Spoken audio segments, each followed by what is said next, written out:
yes or no, as a main author of Project 2025, are you aware of this fourth pillar playbook? Well, to be Yes or no? to be clear, I'm here in my official capacity. Yes or no? So I don't want to have any confusion I'm on reclaiming that. my time. You are under oath, and I don't want you to filibuster. Yes or no, are you aware of this fourth pillar playbook? Okay, just so I can be clear, that writing that I did was in my personal capacity after getting the... Reclaiming my time, I didn't ask you that. Are you aware of the fourth pillar playbook, and can you detail, as you are under oath, what exactly it calls for? Again, I've not seen this fourth pillar playbook that you're talking about. Moving on. I find it hard to believe that you don't know the details of this 100. Well, please, you are under oath, and do not waste my or the public's time. I'm happy to talk about all of the policy ideas that I've talked about. I've talked about them in that context. I've talked about them otherwise. I want to talk about the 100-day playbook, the fourth pillar. Can you elucidate us to that? Again, All right, I'm moving on, sir. Mr. Berry, Chapter 18 of the Project 2025 manifesto is about the Department of Labor, and you are the author of that chapter, correct? Lead author, yes. There's others too. Yes, you are. I believe the American public should know exactly how you and the Republican majority that invited you to testify today want to sabotage the EEOC, rewrite the Civil Rights Act of 1964, and push all of us back to an era of Jim Crow racism. I'm shocked that my colleague across the aisle was in disbelief at our characterizations and assertions of racism and discrimination when even former House Speaker Kevin McCarthy said the Republican side of the aisle looked like the most restrictive country club in America.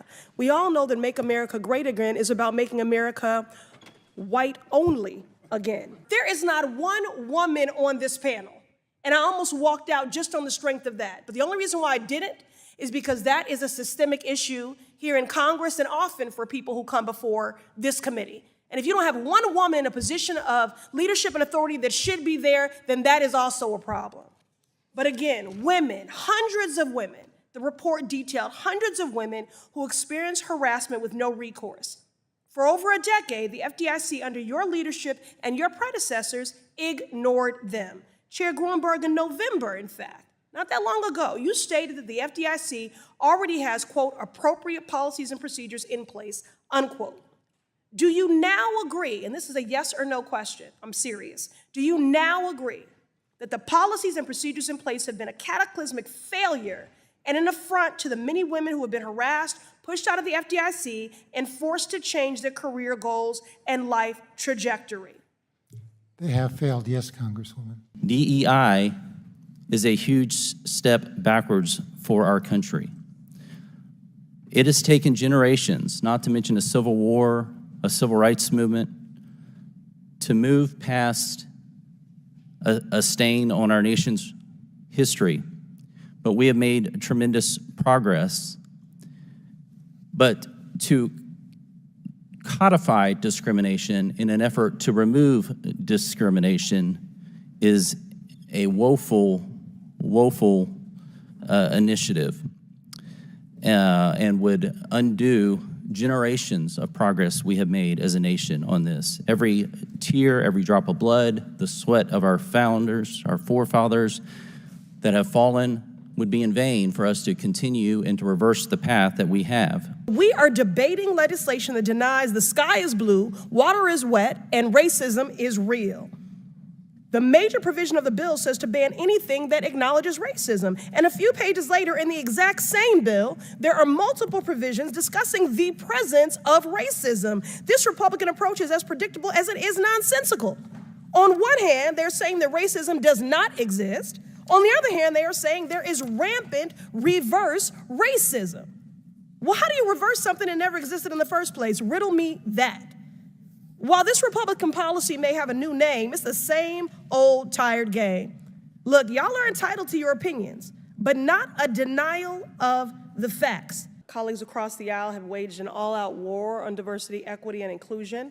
I'm not sure if it's that they just hate one aspect of it, like diversity, or if it's the combination of all three. So there's this September 5th, 2023 piece in Air and Space Force magazine, and it's titled in part, "Why Diversity Should Scare the Hell Out of Our Adversaries." And I've never seen the fear in someone's eye when they're confronted with diversity, but I think part of this DEI stuff, insofar as we insert it in younger children, implies that if you're not of European ancestry, you're not going to do as well in this country. Is it worth funding the DEI programs in the military? What good has it brought to the military? We have the biggest recruitment crisis that we've ever had. That is a fact. And I believe that the DEI programs and the politicization of our military is another big reason why. It is no surprise that the same people complaining about DEI are the same people who complained about the Me Too movement, about Black Lives Matter, about the ERA, about the gay rights movement, and so much more. The fact that as soon as someone who is Black or gay has a disability earns a promotion, Republicans complain that they are unqualified and begin ranting about how diversity, equity, and inclusion is ruining the country. It's shameful, it's untrue, it's discriminatory, and we must not back down in our efforts to create a nation that respects all people. Might I add that the opposition is majority overwhelmingly white and male. I have a teenage daughter, and we like to play a game called Two Truths and a Lie. So if you'll indulge me, we're going to do some variation of that right now. I want to use my platform to clarify some of this disinformation by playing a game called Fact or Fiction. Dr. Caleb, I'll say a statement, and you'll reply with just one word stating if it is fact or fiction. Let's start with this. Fact or fiction? The FDA conducted a rigorous review of extensive research on mifepristone. Correct, that's a fact. Mifepristone has been on the market for almost 24 years, and more than 100 studies have affirmed its safety since. Fact or fiction? Judges know better than public health experts if medication abortion is safe. Because the Supreme Court is currently adjudicating a case that involves it. But I am on record, and so are all of us, that it would be bad for the entire system of drug development and availability of medications in the United States if judges begin overruling the FDA as a matter of routine. Thank you. So that's fiction. The FDA, not the courts, determines the safety of drugs. Fact or fiction? Mifepristone as a form of medication abortion is safe and effective. Fact.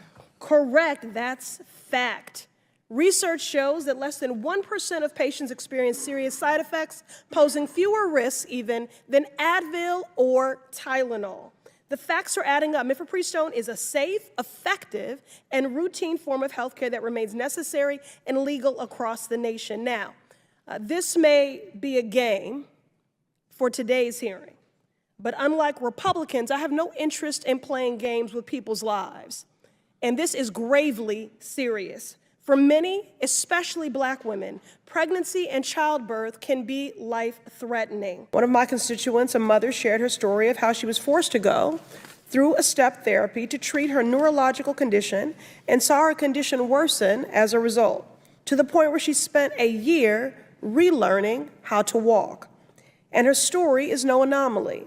Step therapy is not just ruining people's lives, it is killing them. Families have been robbed of their loved ones due to the delays, the greed, and harmful policies of PBMs. Mr. Joyner, CVS Caremark is one of the largest PBMs operating within my district. What do you say to my constituents who have been harmed by denying them the medical care that they need and deserve? Congresswoman, I don't have the specific details of what you're referencing, but I certainly do understand and look specifically at ways in which we can improve the prior authorization process. Are you sorry? No, I think it's an important part of the healthcare system is to make sure that we're looking at our customers hold us accountable and look to make sure we have oversight for both patient safety. They're also focusing on ways in which we can improve adherence to the therapy, because if they're not staying on therapy, obviously, then there's reclaiming my time. I wish you were sorry. You should be. Thank you to our witnesses for being here today. You know, although the subject matter of today's hearing is to be expected, it certainly makes it no less offensive or frightening. My Republican colleagues very often like to quote Dr. King, I don't know, maybe for some faux civil rights credibility or to pervert his words to suit your extremist needs, while working actively to undermine his legislative legacy. On the first page of Chapter 18, Project 2025 complains about how the Biden administration has been fighting for racial equity. On the next page, it calls for eliminating data collection on race and ethnicity in employment. On the page after that, it calls for rescinding an executive order signed in 1965 that prohibits discrimination in hiring by contractors. Mr. Berry, do these terrible ideas sound familiar? They're great ideas. These terrible ideas sound familiar? Of course they do. You came up with them. Mr. Berry, I find it shameful to advance a vision attacking the very policies and agencies that have helped Black Americans secure jobs, earn a living, and provide for our families. This Project 2025 plan is policy violence, plain and simple. Its authors have placed such a large target on the EOC because of the incredible work the EOC is doing today. Last year alone, the agency filed more than 27,000 charges of race-based discrimination. These workers and their families have a pathway to justice, accountability, and healing because of the policies and regulations that Project 2025 is trying to get rid of. Ms. Wiley, how would workers be harmed by Project 2025's commitment to undermining crucial protections that are enforced by EOC and other federal agencies? Well, essentially, it guts the ability to both be able to have the rights and have enforcement and protection of the rights that we already have, and we've been seeing improvements and advancements when we have been enforcing them. And I'm also deeply concerned with any suggestion that we should not be collecting data or that labor rights, the rights to organize, which has been so important for workers across race, including white men, to ensure that they're getting fair wages and safe working conditions. All of these are actually in that chapter, and they threaten our workplaces for people who are white, for people of color, for people of all backgrounds in this country. And I think that's why we all need to be concerned, because it really is about all of us. That's right. They threaten our workplaces for every person who calls this country home.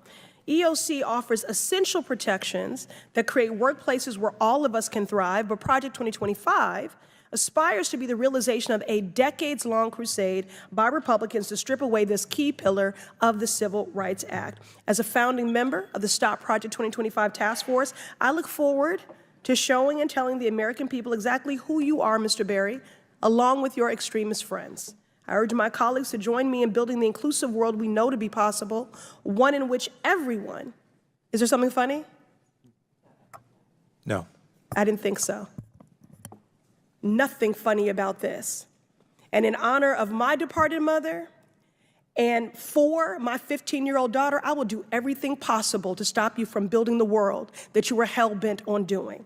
I urge my colleagues to join me in building the inclusive world we know to be possible, one in which everyone can show up to work free from discrimination. Thank you. I yield back. You know, this would all be funny if it wasn't so devastating. At a time when the leader of the Republican Party is trying to claim that he has no connection whatsoever to Project 2025, an outright lie, another lie like the one that he spews daily about Haitian Americans in Springfield, Ohio. Again, the leader of the Republican Party is trying to claim that he has no connection whatsoever to Project 2025, an outright lie. Our Republican colleagues have invited 4 of the manifesto's architects to testify today. I'm over here. In a desperate attempt to erase all of the ways that the American public has benefited from the Biden-Harris administration, this committee has instead spotlighted what Project 2025 would offer: chaos and corruption. However, we would be ignoring a critical component of Project 2025 if we did not address the fact that its creators have been secretly peddling a, quote, 100-day playbook, unquote, that contains executive orders and emergency actions to roll out in the first hours of a second Trump presidency. Instead of sharing this plan with the public, an indictment of your dangerous policy plans in and of itself, those behind Project 2025 claim it is too controversial to release. Ms. Guna Sakara, yes or no? As a main author of Project 2025, are you aware of this playbook or quote-unquote fourth pillar? And remember, you are under oath. Yeah, and it's online on the website. Can you please detail what exactly it calls for? I think you explained it pretty well. It is a plan of action so that when Republicans and conservatives have another chance at a next administration, there's not lost time, and so that there is a plan ready to go. I don't know if that was specific enough. You are under oath. Can you please detail what exactly it calls for, this fourth pillar, this 180-day playbook? Please detail what it calls for. Again, I'd reiterate what I just said, that I think you summarized it quite well. It includes a plan of action on day one so that But you didn't Republicans... say anything, and that's the problem. What is the plan of action?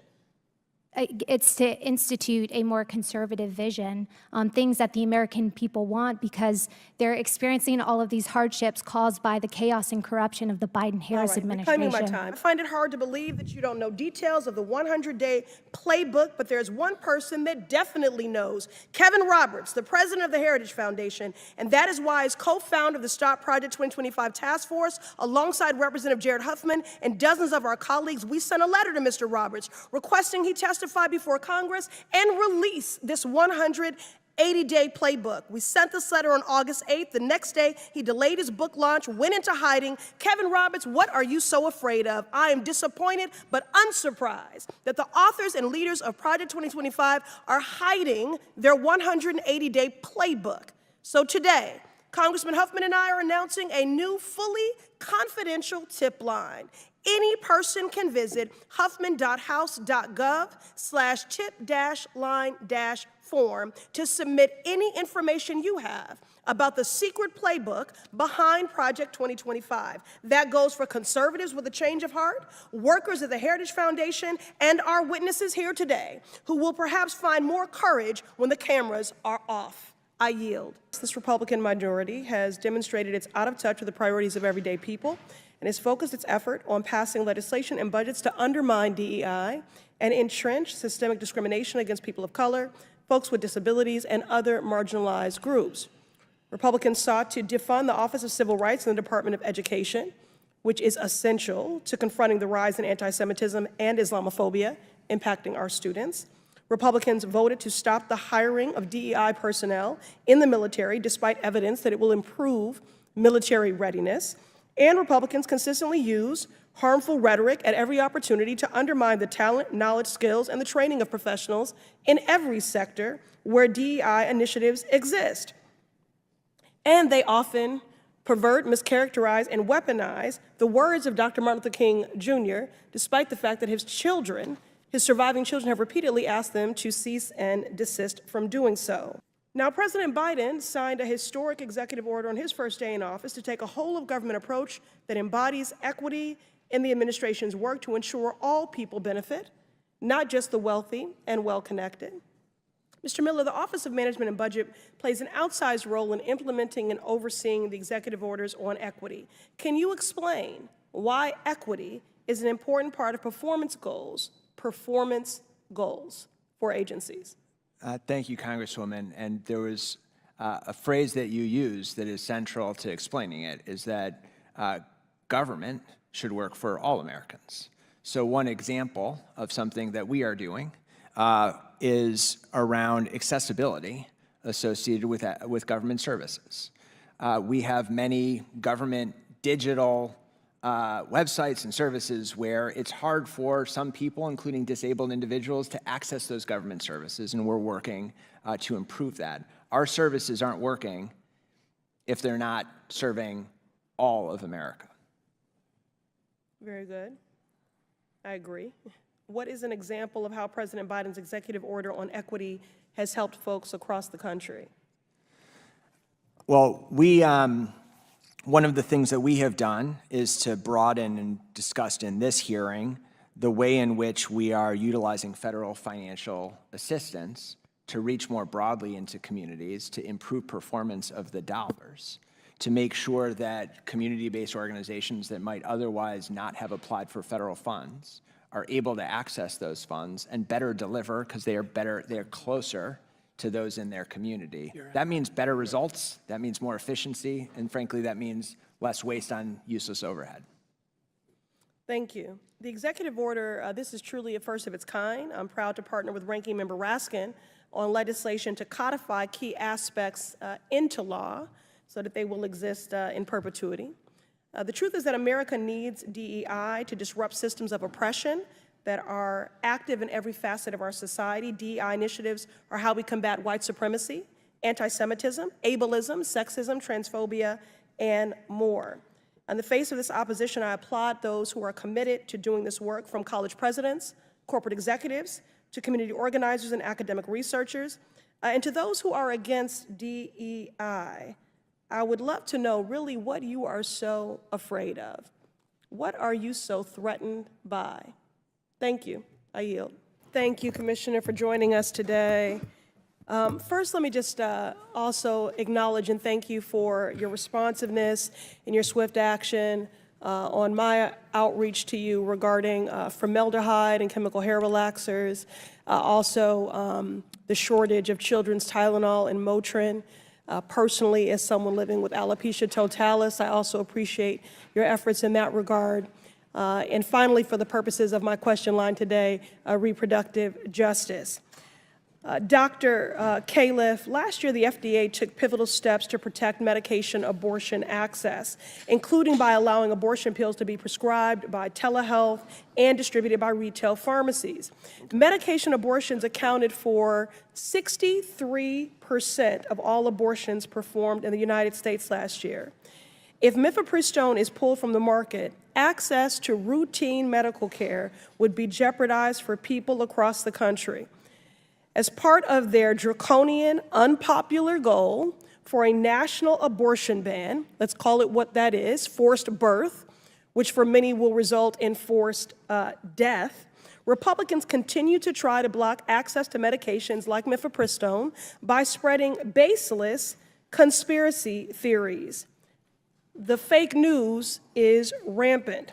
Now, I know this is a shock to the far-right extremist old white men making these decisions, but there are hundreds of reasons why someone might want or need to terminate a pregnancy with medication abortion, and policymakers and judges should not be the ones making decisions for them.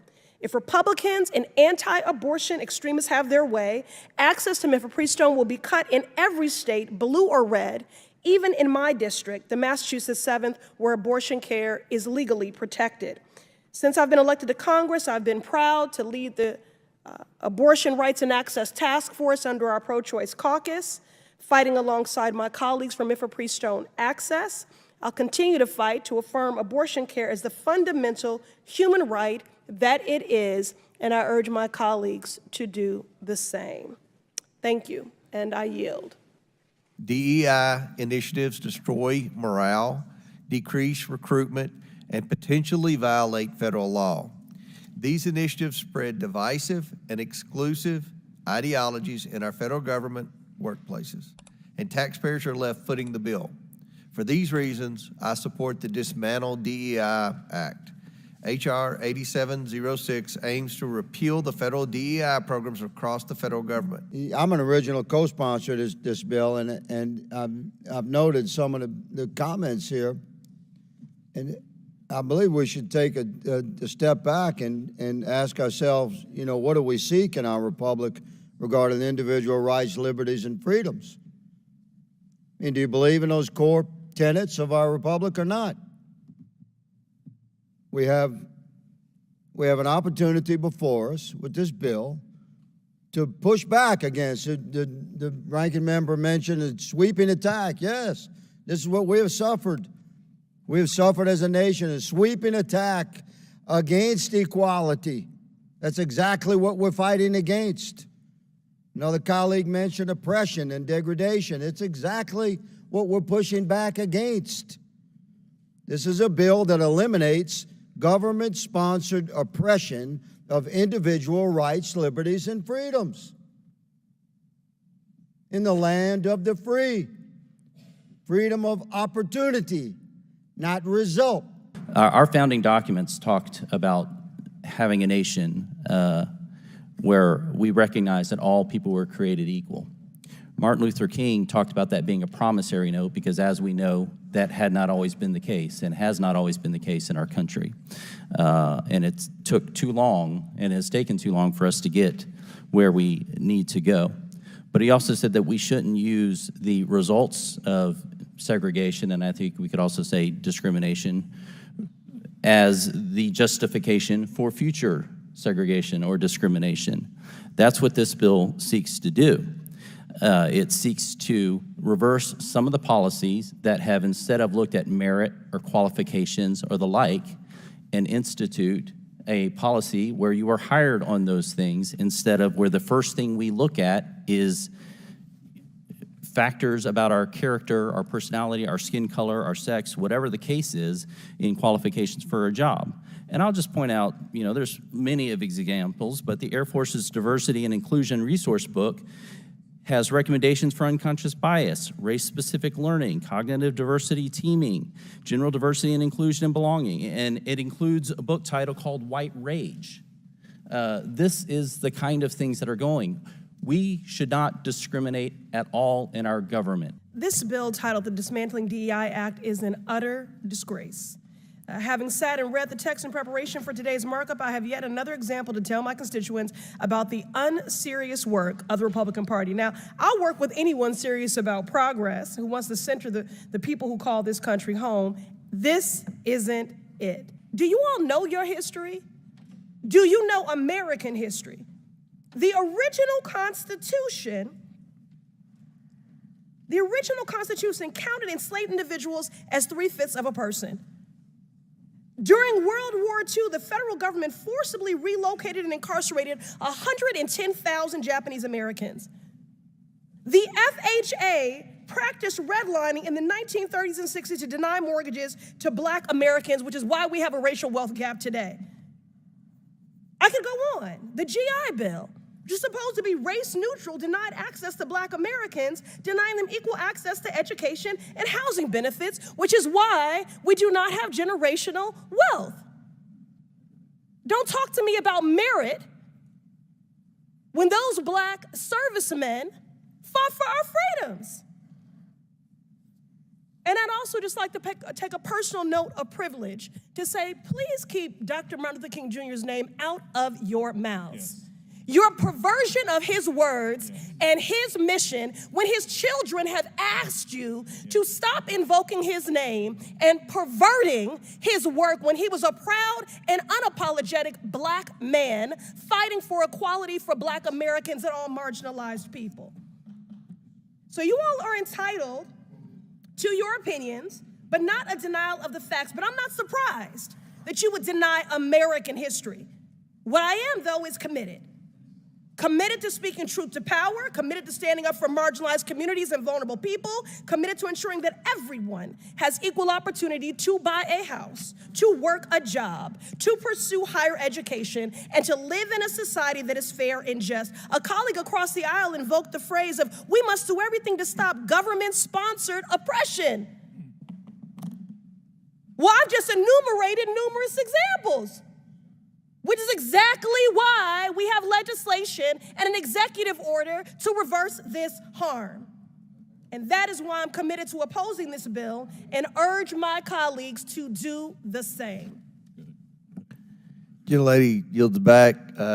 We'll go back. We'll rotate sides. Chair recognizes Mr. Perry from Pennsylvania, then we'll recognize Tlaib after that. Thank you, Mr. Chairman. I yield my time, such time as he may consume, to the gentleman from Louisiana, Mr. Higgins. I thank my colleague, and I appreciate my Democrat colleague for exemplifying exactly the kind of oppression of freedoms that we're referencing. How about we'll quote whoever we want to quote? How about that's my First Amendment right? That's exactly the kind of baked-in oppression Like, how dare a white Republican quote Martin Luther King? We actually had a congressman say that just now in this committee. Well, thank you, good lady, for once again exemplifying the type of oppression that we stand against. You know I'm right. You know I'm right. Order, order. Mr. Higgins has the floor. And we will quote who we please to quote. A disgrace. And we will continue to speak freely because now I'm a veteran. That's the country that I serve. That's the Constitution I swore an allegiance to. And that oath has no expiration date. I will fight for it with my last life's blood. For my right to speak freely and yours, good lady. You will never hear me saying, how dare you quote anybody you please to quote. And that exemplifies, America, precisely the type of institutional oppression that my colleague, Mr. Cloud's bill, for which I'm an original co-sponsor, hopes to push back against. But Mr. Higgins, have you read your own bill? Have you read your own own bill? Because it is trying to regulate speech. It is actually Hey, Ms. Stansberry, you're out of order. Ms. I yield Stansberry, back you're to out of Mr. order. Perry. It's Mr. Perry's time. Chair recognizes Mr. Perry. Thank you, Mr. Chair. The work of the FDIC is paramount in supervising our banks, strengthening our financial system, finalizing important regulations like Community Reinvestment Act, Basel III, and in times of economic crisis, FDIC is even more important. It was just last year when folks in my district, the MA 7th, were constantly refreshing the agency's webpage to see if their money was safe after the failure of Silicon Valley Bank. The agency's mission is critical, and there is much work to do. I had initially planned to spend this time discussing regulations and requesting updates from Chair Grunberg on the timeline for finalizing rules that stabilize our financial system. However, after reading the recent report into the FDIC's workplace, the public needs answers on the toxic culture of racial discrimination and misogyny that has taken root and festered at the FDIC. Chair Grunberg, you have failed your staff, people of every walk of life, but especially women employees who have brought their knowledge and their skills to serve at the FDIC, and you have failed the American public who relies on the agency to work productively and to put forth policies that protect consumers from bank malfeasance. Now, I have to just consider the source here when it comes to some of the outrage from my colleagues across the aisle, because these are the same people who seek to actively defund diversity, equity, and inclusion, who denied and undermined the Me Too movement, who voted against the Violence Against Women reauthorization, and who don't want to support finally passing the Equal Rights Amendment. And that is why I am truly disgusted by the fact that you have created an opportunity for Republicans who did all of those things to advance their anti-regulation agenda and to use survivors, which I am one, of abuse as political pawns. Small, ashamed, traumatized, humiliated, alone. These are just a few of the words to describe the intense feelings of sexual harassment and what survivors endure. According to the FDIC's own reporting, more than 80% of harassment complaints resulted in zero discipline. And when there were repercussions, not a single one resulted in removal, reductions in grade or pay, or any discipline more serious than a temporary suspension. I am so tired of white men failing up. This lack of accountability is a shameful, inadequate, and deeply unsatisfactory, and it is re-traumatizing. Chair Grunberg, can you guarantee right now no employee at the FDIC will face any form of intimidation or retaliation for reporting an incident of sexual harassment regardless of confidentiality agreements? That's our goal, Congresswoman. Yes, the answer to that is yes. It is shameful that through your inadequate leadership at the helm of this agency that you have fueled calls for your resignation from the political opportunists across this aisle and jeopardized critical regulations pending finalization at your agency. Personally, I do not have confidence that you can continue to lead in this role, because there is a deficit of trust and your credibility has been undermined to lead the FDIC through the changes it needs to affirm the dignity of the survivors of harassment, discrimination, and abuse at your agency. Thank you, and I yield. I ask unanimous consent to enter into the record reporting from CNN titled "Right-Wing Media Figures Blame Women in Secret Service and DEI for Security Failure in Trump Shooting." Without objection to order. This article quotes members of Congress and others that plainly accuse DEI and the hiring of women as a liability for the Secret Service. Women have been an integral part of the agency since 1971 and are held to the same standards as their male counterparts. To use them as a scapegoat during a time of crisis is shameful and it is dangerously divisive. In fact, based on recent publicly available demographic data of the agency, the largest demographic groups among special agents are white and male. But to right-wing extremists, the truth doesn't matter. The lies they tell to advance their anti-diversity agenda, which is a key theme throughout Project 2025, will only make the American public less safe and more divided. And every day, Director Cheadle, that you fail to give us answers, they are given more oxygen to make their baseless claims that women and people of color are responsible for tragic events. And that is dangerous too. Thank you. And I yield my remaining time to Ranking Member Raskin. Thank you to the distinguished gentlelady from Massachusetts, and thank you for those trenchant insights. I wanted to make the point that you were making and several of other members were making to bring it into sharp relief here. The very same day that Donald Trump narrowly escaped an assassination attempt, but an honored firefighter was gunned down and killed and other people were injured, there was another mass shooting that day, just several hours later in Birmingham, Alabama. 4 people killed and 10 wounded in a nightclub shooting. And you might think, oh, that's some kind of freakish coincidence. Not at all. We have more than one mass shooting a day in America. They are so commonplace now that they are barely reported in the national news. It's, of course, local news in Birmingham, Alabama, that 4 people were killed and 10 other people were shot and seriously wounded, being treated at the hospital.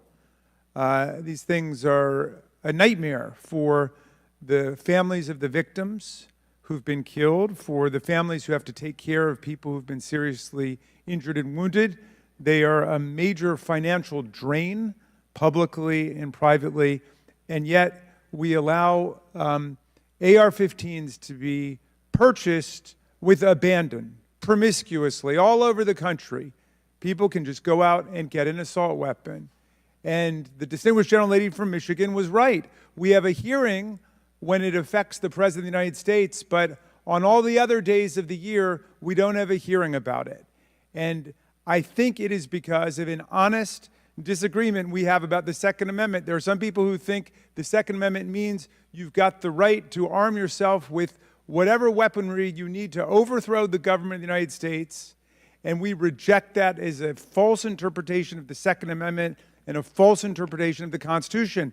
We can ban assault weapons. We did it back in 1994. It dramatically reduced these mass shootings, and when that ban was lifted, the mass shootings went up through the roof again, and we've shown it. And so just like we're demanding real answers and real action from the Secret Service, let us demand real action and real answers from ourselves about the nightmare of mass gun violence, which puts America into a category all its own when you compare us to the countries in the European Union or Canada or other similarly situated countries. There's nothing like what we're going through. So we've got to act on the Secret Service to protect ourselves against political violence, and we've got to act as a Congress to protect ourselves against AR-15 violence in America.